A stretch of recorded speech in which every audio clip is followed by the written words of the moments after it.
was planning to major in physics, and I wanted to be a theoretical physicist.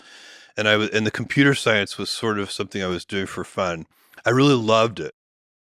And I was very good at the programming and doing those things, and I enjoyed all my computer science classes immensely. But I really was determined to be a theoretical physicist. It's why I went to Princeton in the first place. It was definitely, and then I realized I was going to be a mediocre theoretical physicist.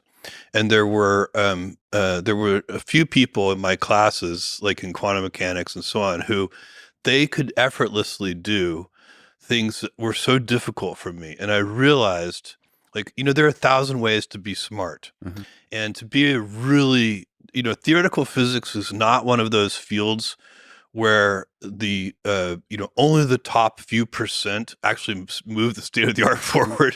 Mm-hmm. It's one of those things where you have to be really, just your brain has to be wired in a certain way.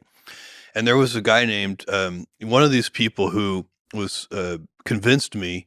He didn't mean to convince me, but just by observing him, he convinced me that I should not try to be a theoretical physicist. His name was Yosanta. And Yosanta was from Sri Lanka. And he was one of the most brilliant people I'd ever met. My friend Joe and I were working on a very difficult partial differential equations problem set one night. And there was one problem that we worked on for 3 hours. Mm-hmm. And we made no headway whatsoever.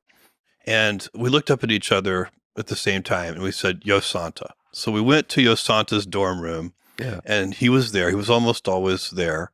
And we said, Yosanta, we're having trouble solving this partial differential equation. Would you mind taking a look? Mm-hmm.